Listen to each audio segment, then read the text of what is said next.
Come here, there's tables, there's chairs. Yeah, okay. So we share it here. What should we do with this book? Oh, we do it on our lap. Okay.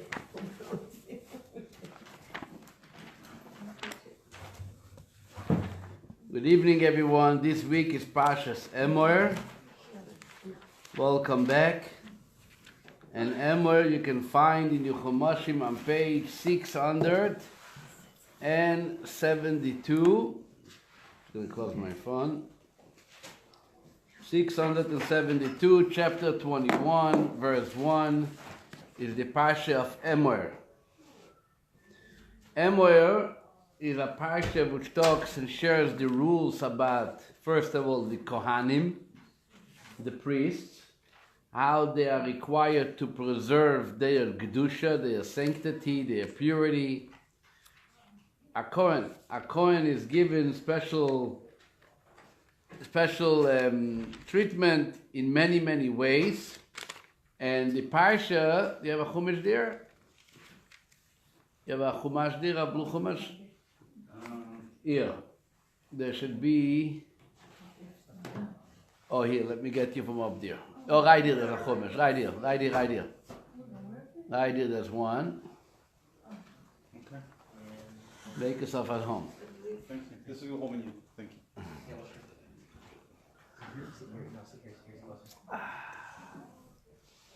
So the Parsha talks first, shares a lot of discussion about Kohanim.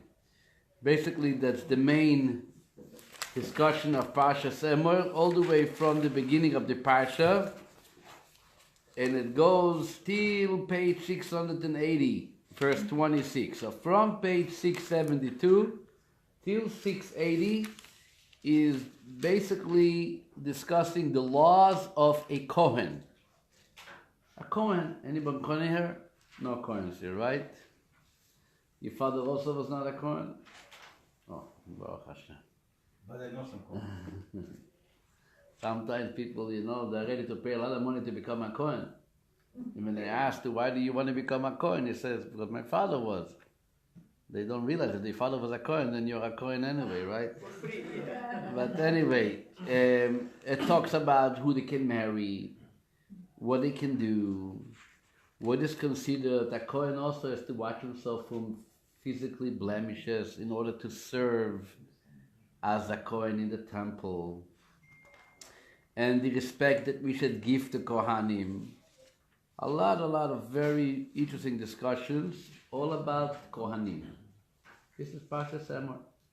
How Kohanim are supposed to conduct themselves. Then the Torah starts on page 682, almost till the end of the Parsha, is where we have concentrated into one portion the holidays, the Jewish holidays. And what do you do on those holidays? How do you observe a holiday? You eat. Yes. So it starts with page 682 with the holiday which is once a week called Shabbos. And then it goes on with Pesach. And then it goes on with the counting of the Omer. And then it goes on with Rosh Hashanah. And then it goes on with Yom Kippur. And then it goes on with Sukkot. And it's almost till the end of the Parsha is when you finish the list of the holidays. So the Torah again discusses two of the main services. One was done every day, one was done on a weekly basis. The showbread, a very interesting, very esoteric offering, which they used to just display 12 loaves of bread from Shabbos to Shabbos in a special type of table, which was seen from both sides. Every Shabbos, the food remained warm from the Shabbos before. It was one of the miracles which took place in the temple. Then they distributed those loaves to the Kohanim, and again rearranged a new set of those loaves. This is discussed on page 690. One year we spoke about it, a very interesting type of offering. Just lying there for a week straight. Imagine, you have challah lying for a week straight on an altar 12 of them very special and interesting. The Parsha concludes with yet an unfortunate story what happened in the desert. One of the many stories that we are going to read for the next couple months. This time it was with an individual that we refer to him in English as the blasphemer. Blasphemy means like cursing. And basically he was blaspheming the name of God. And he was punished for it. And the Torah tells us what happened and who he was. So this is the Parsha. What I would like to discuss tonight is one subject in the Parsha. It's called time management. I never took a class in time management. Probably I should. One of the many classes that I need to take still in order to ensure that I make the best out of my life. But whenever I plan to take a class on time management, I realize that I don't have time to take it. But it's on my agenda. Okay, it's on the list of things is to realize how to deal with time. Time is so precious, but at the same time, so. I'm looking for a word for it. I'm probably not going to find one now. I'm tired. But basically very paradoxical. And the reason is we all know about parents who are getting divorced. Okay, it's a common thing, unfortunately, in America. Get divorced. And in Russia and in other places. Shouldn't be, but that's a separate discussion. And you know what I realized, and you all know it, fathers are fighting and spending tens of thousands of dollars, if not more, with their lawyers to get a few more minutes with their child. And I look at those parents and I think to myself, I think I know you a little bit. You don't tell me how much time you spent with your child, okay? I know you, you know that I know. And that was never one of the priorities. And yet, you're making use of so much sugar. You're making use of so much sugar, so crazy, about getting another hour or another day with the child. You're fighting for it. And you're spending so much money to get that extra time. So we all know the secret. A part of it is not that I should have an extra day. A big part of it is that she should not have that day. Okay, so that's worth it maybe. But it's not only that. You realize that sometimes it comes to these areas in life and people realize things. And one of the things they realize is the value of spending time with their kids. And somehow by divorce, I'm not sure the psychology of it, but by divorce, it comes up. You see, I'm talking mainly fathers, but mothers too. But fathers who were hours and days and at work, and any time they had some time off, they went to meet with yet another friend who is going to be yet another opportunity for more work or enhancing the work, right? And anytime he was asked, why wouldn't you give the time for your children? He said, I wish I have time. You know, I have to first establish myself. And if I have time, I should have another meeting and another meeting. And you know, and if I have time to go out for dinner, why should I go out with my wife? If I can go out with a client, with a potential investor, and so on. And yet, they are going and really putting this effort to get another few minutes, another few days with a child. And everybody also knows that when you met an elderly person and they start discussing with you, you know, one of my job has very little advantages as being a rabbi. But it does have one advantage that you speak to people and you learn a lot. You learn a lot from people's life stories, which are the real stories of life. But we all have it. You don't have to be a rabbi for it. We should all do it. You should meet with people, speak to people. And when you speak to people, elderly people, very really, would an elderly person tell you, I regret I did not spend a few more days in the office. Right? Jerry, does it ever happen? Never do you hear from an elderly man, you know, regret that, you know, I didn't also go on to Friday, I didn't also go on Sunday, you know, I should have. No one, I never heard it. You know, this is 25 years in this job. I never heard someone tell me, that was not a bias thing. I should have probably been warned off. What you do here is, I regret I didn't spend much more time with my loved ones, with my kid, my parent, with my wife, with my husband. That's what you do here. That's what you do here. But you never hear. Suddenly no one remembers the days in the office, and everything that you were chasing after throughout your life is not as important anymore.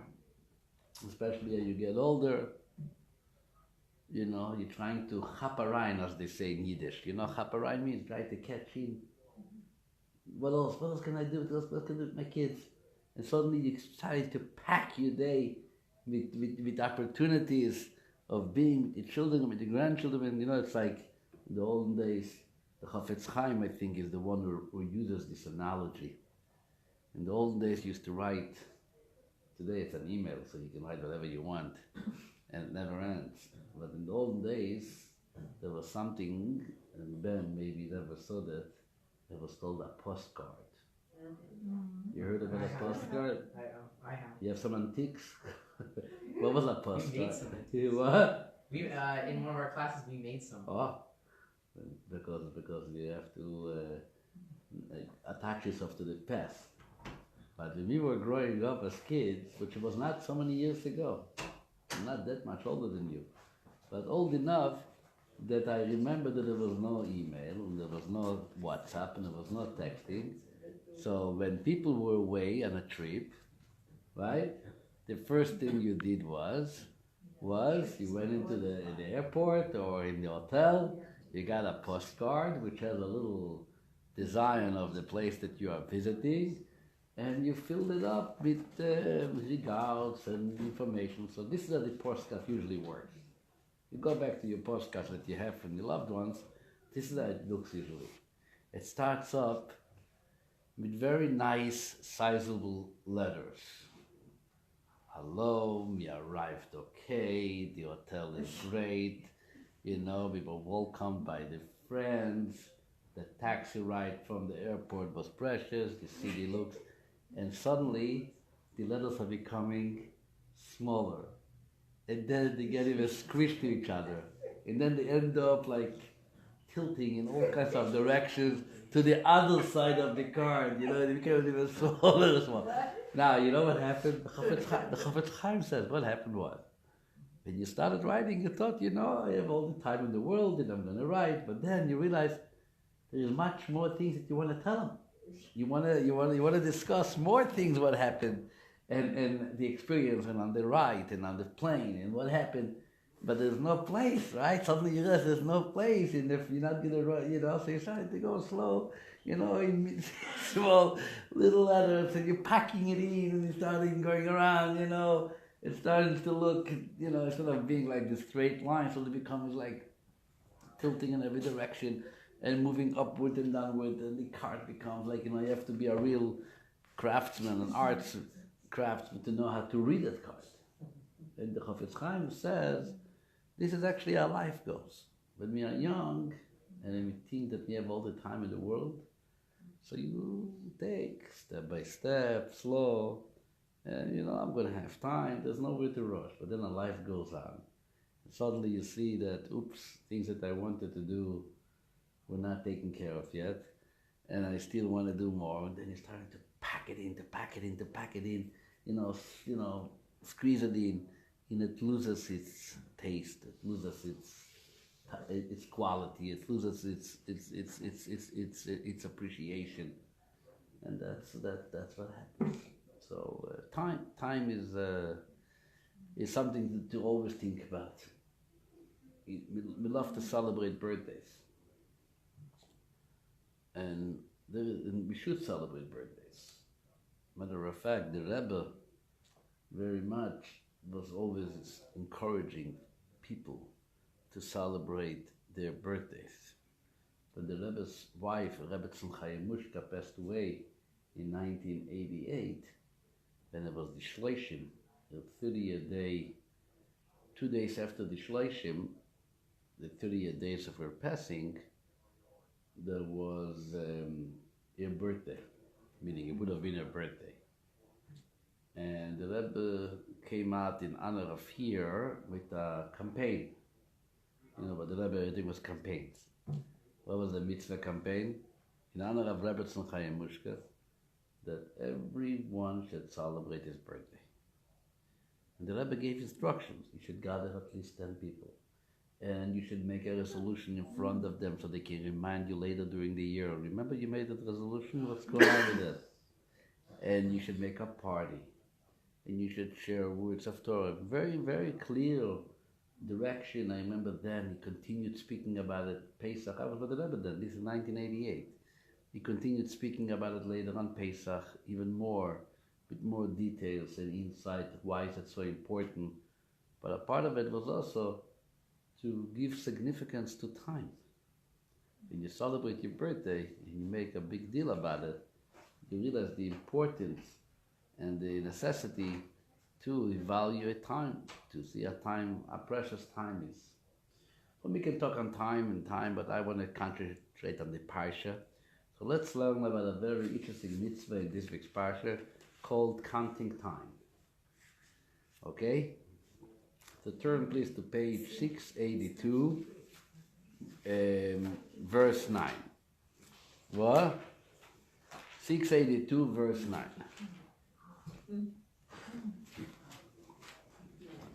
Torah says as follows: Vaydaber Hashem el Moshe Emor. Hashem spoke to Moshe saying, Daber el bnei Yisrael v'amarta aleim. Speak to the children of Israel and say to them, Ki tavo el haaretz, when you shall enter the land, which is obviously the land of Israel, uktzartem es ktsira, and the land I gave you, and you reap its harvest. So this is the first harvest of grain produce. Okay? Ve'veisem es Omer reishis ktsirchem el hakohen. The Omer is a measurement called Omer, and that Omer from your first harvest has to be given to the Kohen, and there is a process how the Kohen does it. Then comes follow a few lines to verse 15. Usfartem lochem, you shall count for yourselves, mi macharat Shabbat, from the morrow of the rest day. We'll see soon what rest day it's applying to.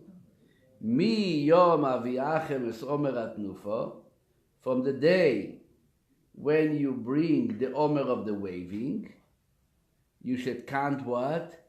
Sheva, Shabbosois, Tmimois, Tiyeno. 50 days, complete days, 7 weeks, is what you shall count. 7 weeks, and they shall be complete. Complete 7 weeks. And you count, verse 16 said, Ad mimocharas ha-Shabbos ha-Shviis, Tishbaru Chamishu Yom. Until the tomorrow of the 7th week, you shall count 50 days. What happens on the 50th day? Veikrafte mincha chadosh shel Hashem. Then you shall bring a new offering, a new meal offering to Hashem. And he talks about the new offering, which is being brought again from the new grain, and this time it is the wheat. What is this mitzvah? You ever heard about the mitzvah? very famous mitzvah, which before any grain produce of the new crop may be eaten, it was a measure of ground barley that was brought first to the temple when the Torah calls it B'machorat Shabbat, from the day after the day of rest. What day of rest is it referring to? Tradition teaches this is the day after Pesach. Okay, this was offered as a meal offering. Then, after that, you can do what?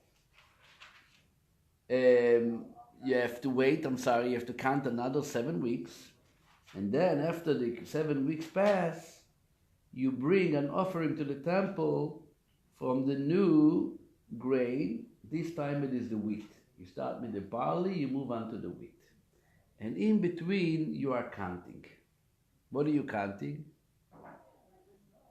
You're counting 7 weeks. And what happens after 7 weeks? It becomes a holiday. What's the holiday? Shavuot. Today we know it's the holiday of Shavuot. Why is Shavuot called Shavuot? Because the word Shavua in Hebrew means a week.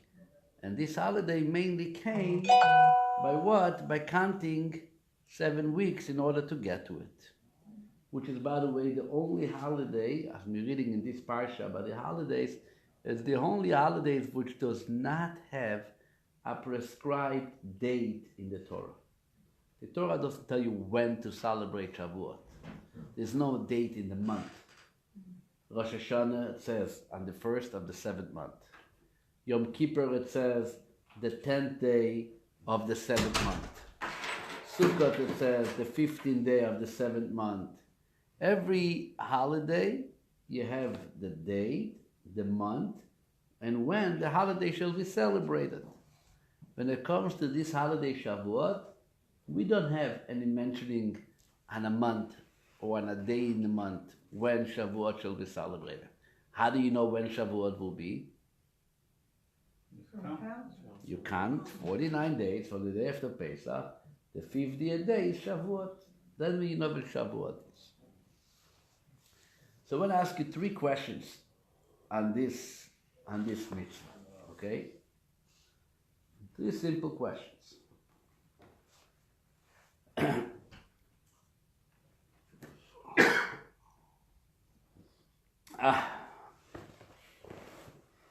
Question number 1. Let's just go over again. What are we doing? How does this mitzvah work? Let's get into the scenario, okay, of this mitzvah. So first of all, you live in Eretz Israel. You live in the land of Israel, and you finish the winter. There was a long winter. The fields are starting to yield their crop, right? Summer begins. The farmers are ready to harvest and to sell their produce. They're ready to,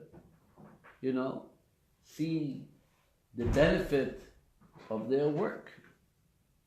Comes the Torah, and the Torah gives us 3 different commandments. We just read 3 commandments. What is commandment number 1? The offering of the Omer. What is this commandment? That what? We take a certain measure of barley, not wheat, barley, which is second in value to wheat. Wheat is more significant than barley. Why? Because barley is considered feed for the animals. Wheat is considered feed for the human beings, for people. So you take barley, that's called Omer. Omer is the measurement. And the day after Pesach, Sorry, just a real quick question. Why is it measured in eggs? Like on page 684, verse 10, it says, Omer is the name of a dry measure containing the volume of 43, right. 43.2 average eggs. Why is it measured? That was the way they measured value those days, because egg has an average value. Mm-hmm. All eggs are the same. Yeah.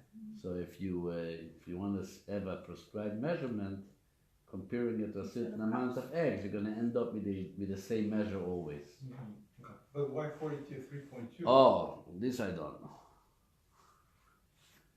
This I don't know. That's the measurement of Omer. I don't know the significance of that value exactly. I know it's the gematria of Chala. Chet is 8, Lamed is 30, and Hey is 5, so it's also 43. And so Chala is the same numerical value of the Omer. Something there is a connection there, but the word Chala is also the separating part of the dough. So there is something about it, but I don't have any specific insight. Mitzvah number 1. What is mitzvah number 2, Mired? After you offer the barley, what do? You count. 7 weeks, 49 days. Mitzvah number 3. After you finish counting, what do? You offer 2 loaves of bread. This is from the new wheat, which was harvested, and that's what we celebrate the holiday of Shavuot. And the obvious question is, why do we have to count? What's the importance of counting between one offering and to another offering? I mean, obviously, if you want to tell me when Shavuot is, we never tell you that we count it in Rosh Hashanah and Yom Kippur 10 days, you're going to end up in Yom Kippur. And if you're going to count from Yom Kippur to Sukkot 4 days, you're going to end up with Sukkot. The Torah doesn't give us any, countings. The Torah tells us when Sukkot is, when Yom Kippur is, when Rosh Hashanah is, like we just read in this week's Parsha. This is this week's Parsha. Why is it when it comes to this Yom Tov of Shavuot, there is the counting taking place, and that will determine when is the next holiday? Why is it necessary? Short questions. What are you going to all tell me? Everybody knows that why are we counting? Counting has to do also with the giving of the Torah, right? Famous Medrash that is being recorded in many, many books, that when the Jewish people left Egypt, they heard that they're going to receive the Torah at Sinai. They began counting the days, looking forward to get the main gift. It's like, until they were leaving Egypt, they weren't expecting much to happen. But now that they already, the Medrash gives us a parable for it, that the king informed the prisoner that in this day, you're going to go out of jail, and then you're going to marry my daughter. So as long as he was still in jail, he didn't count for anything. Let me first get out of here, and then we'll see. But once he was out of jail, he started counting the days for the wedding too, because of that stage took place. I'm looking forward for the next stage to take place. And the same thing is with the counting of the Omer, which the Jewish people are counting once we left Mitzrayim. So now we're going to get a Torah. If we left, let's start counting. And that's what the Medrash says actually has to do was the counting of the 49 days. But here also it's very interesting. How does the counting work? You don't count 49 days to the giving of the Torah. Let's say it's 20 days to the Omer. You don't say Hayom, Esrim Yom. Let's say it's 20 days to Shavuot. You don't say Hayom, today is 20 days to Shavuot. Or 20 days to the giving of the Torah. What do you say? 20 days to the Omer. The Omer already happened. What are you waiting for? If the all counting is what? To express your yearning, your desire, your excitement to get where? To get to Har Sinai, to get to Matan Torah. Then, how should have been the counting? You're engaged. You're getting married. You're getting married in how long? Right? Imagine you're getting married in 4 weeks. There's a wedding in the family. You're getting married in 4 weeks. Young couple, they were never married. They're still excited, to anticipate. So they have a calendar, and what do? And every day they rip up one more page on the calendar. 20 days left to the wedding, 19 days left to the wedding, 15 days left to the wedding. You don't start in count, 70 days for my engagement, 69 days for my engagement, 48 days for my engagement. This happened when you married. What? When you married, you start to count. Hopefully not. And this is a famous question which the commentators are asking.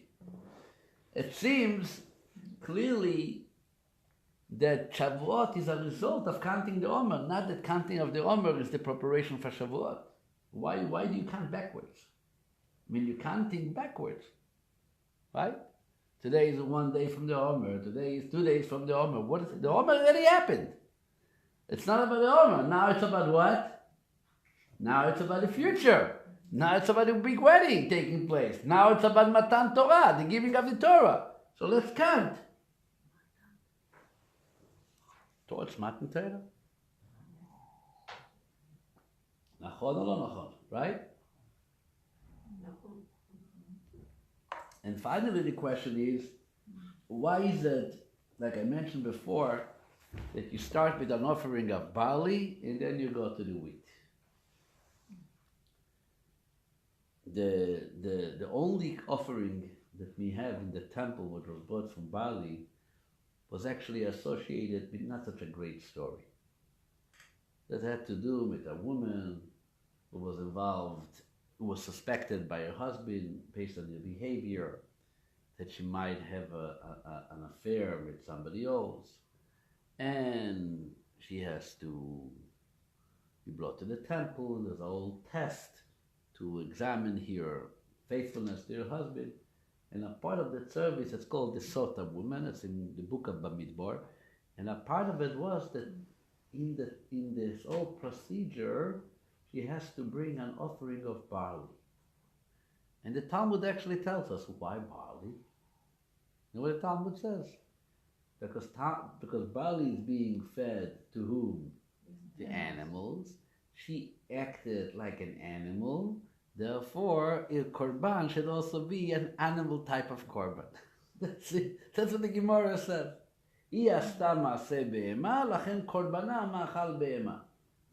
She acted like an animal, so she's going to bring. So what happens here? We are coming Pesach, the day after Pesach, and the Torah tells us, I want you to bring a korban. So the Mishnah says, right? The Torah says, what do you bring the animal, the first offering? Barley. And then 7 weeks later, suddenly you bring wheat. Wouldn't it make sense to start with an honorable offering, express our gratitude to Hashem for the great accomplishment of seeing our crop developing and growing, and bring an offering out of wheat? Why do you bring first barley and then wheat? You should first bring wheat and then bring barley. The big question is also this whole structure of how we count the Omer.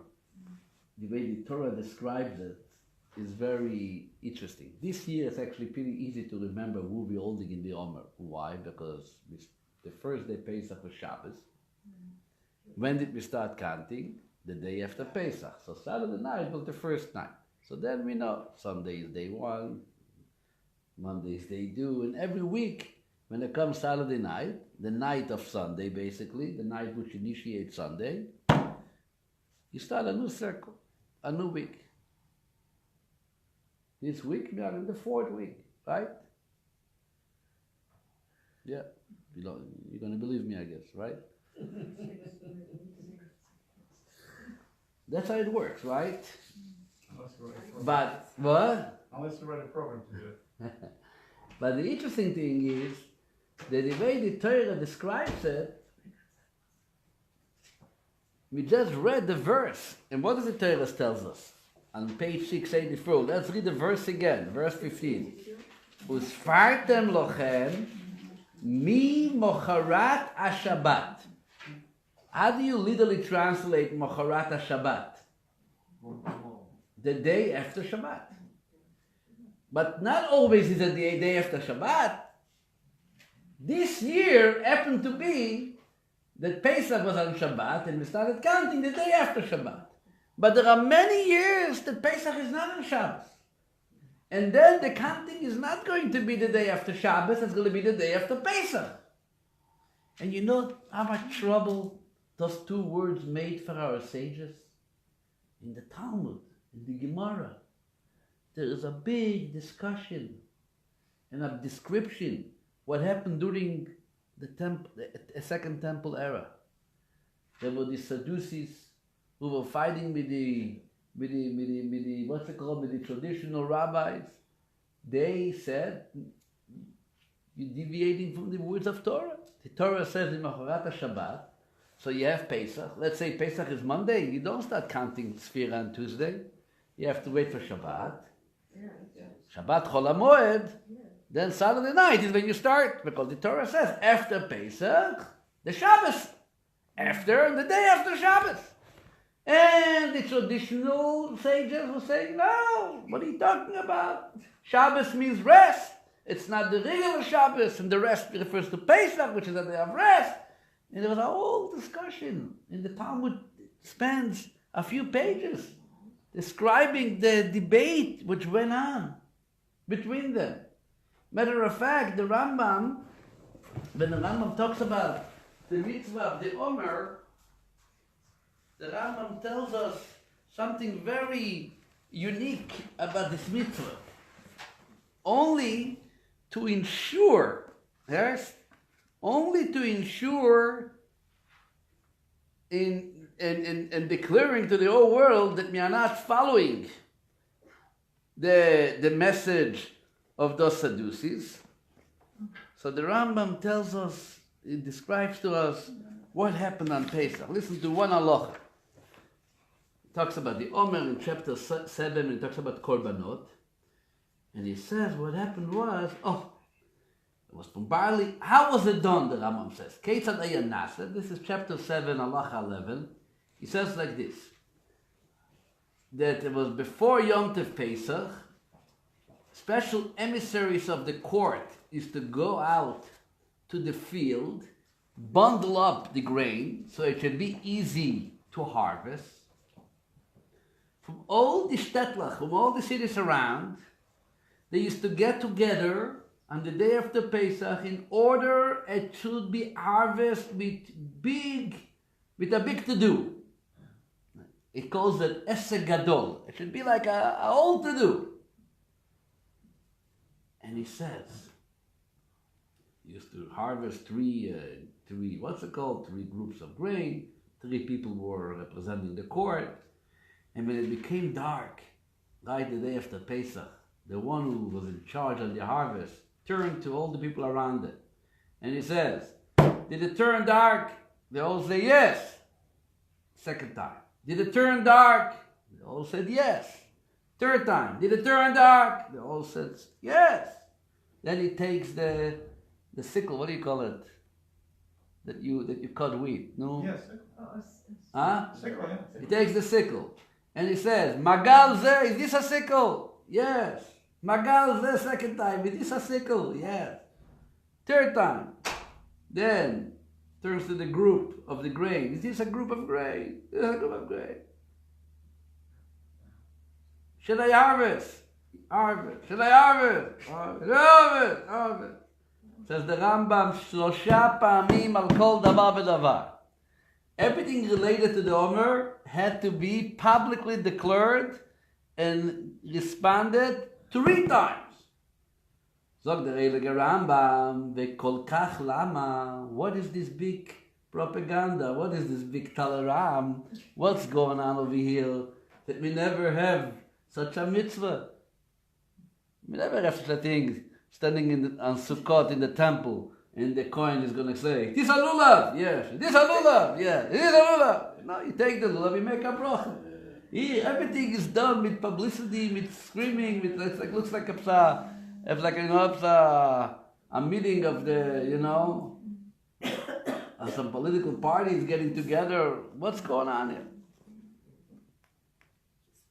Says the Rambam, will tell you why. מפני אלו הטועים שיוצאו מכלל ישראל בבית שני, שהם אומרים שזה שנאמר בתורה במנוחת השבת, השבת בראשית. There were people, what the Rambam calls them mistakeful people, to'im, people who make a mistake.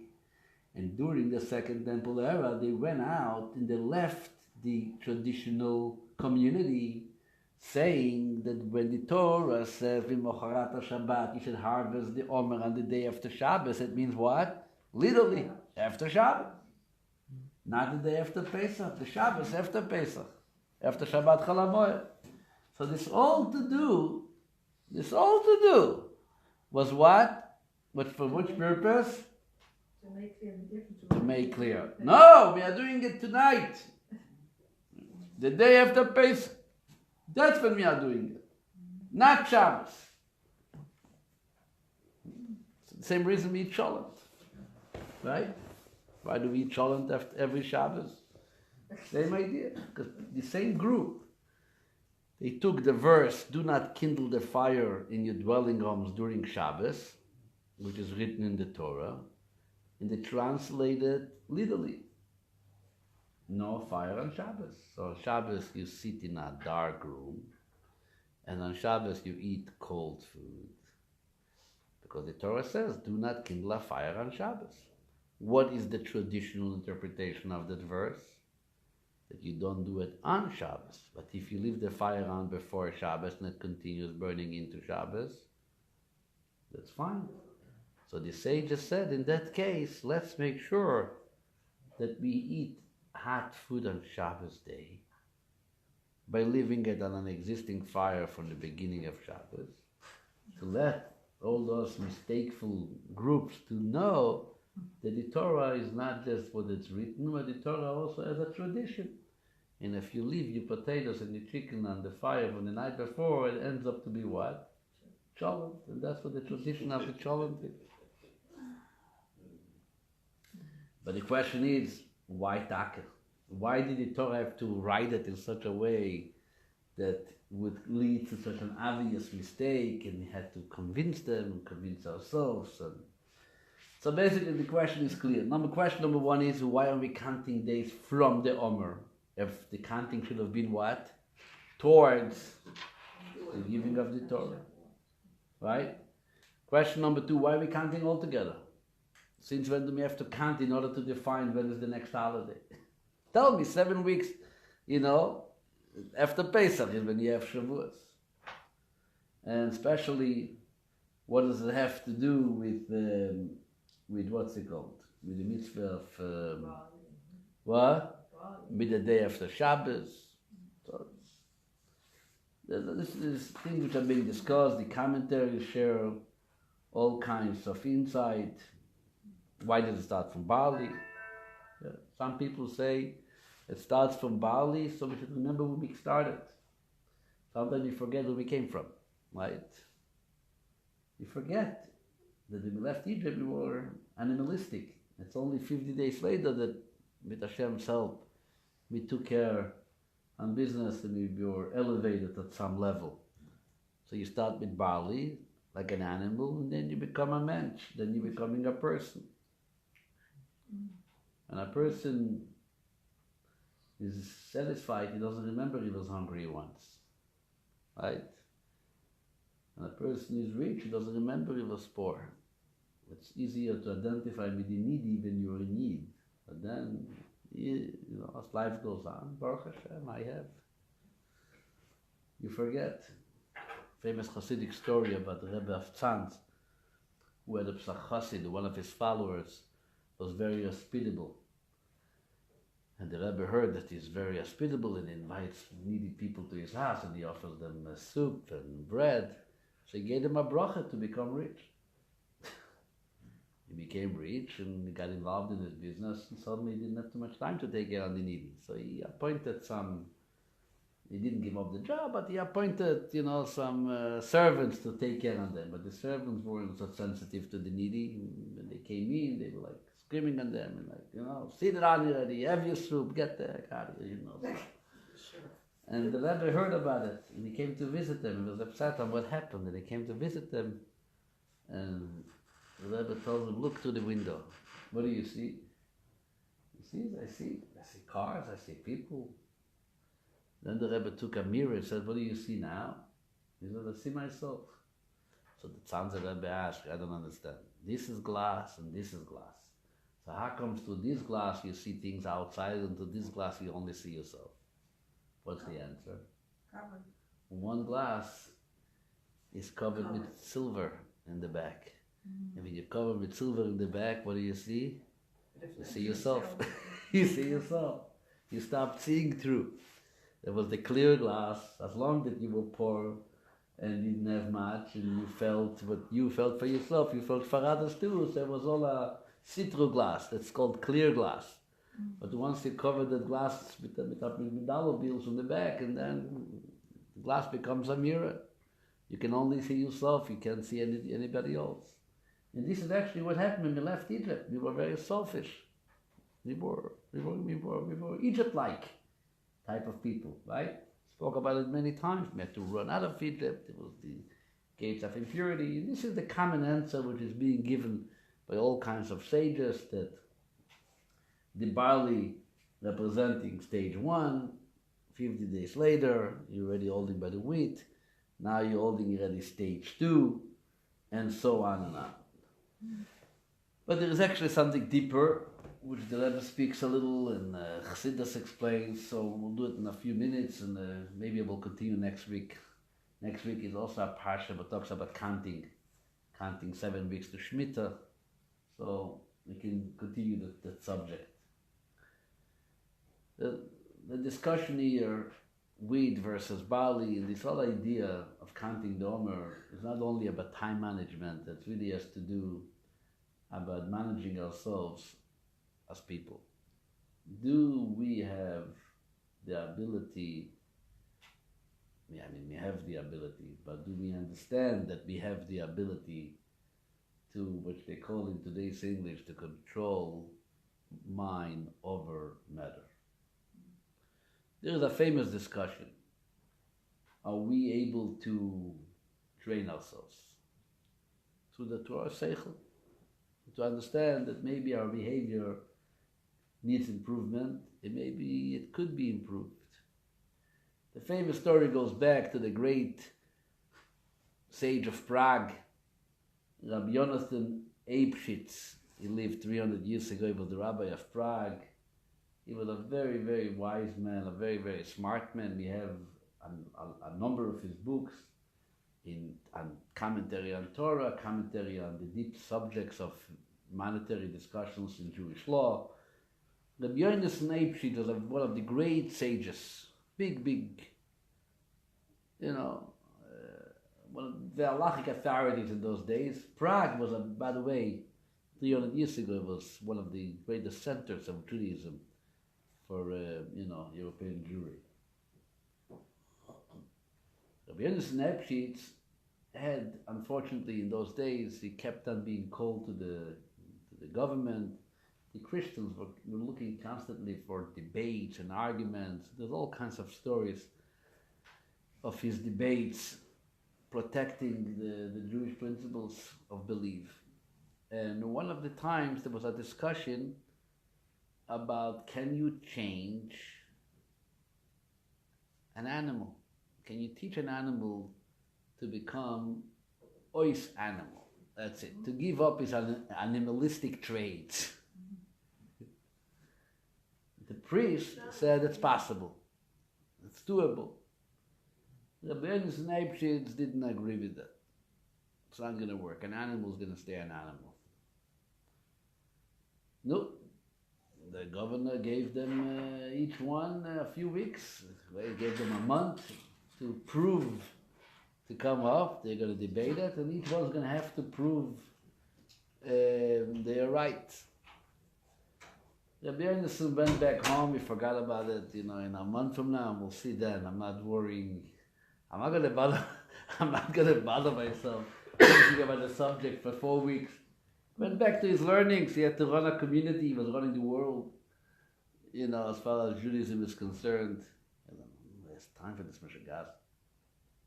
The priest, now he's on a mission. So he invested a lot of time, a lot of effort to prove that animals could be changed. 4 weeks passes by. Rabbi Yonasan Eibschitz is sitting in his cabinet. He's learning. He's doing his job. And there is a ring on the door. They came to pick him up. Today is the debate. Completely forgot about it. What am I going to say? He had in front of him a little, those tabak baskets. tabak, you know. Mm-hmm. What do you call it? Snort. Snore. You know, the smell. What do you call it? Tobacco sniffing. Sniff it. Sniffing. You know, they go around. You see sometimes in shuls, people go sniff. There was a Jewish. It was a common Jewish practice to sit by davening or by learning, especially. They call it a shmek tabak. You know, it's like a cigarette. Shmek. Snuff. Snuff. Oh, snuff. It revives you a little.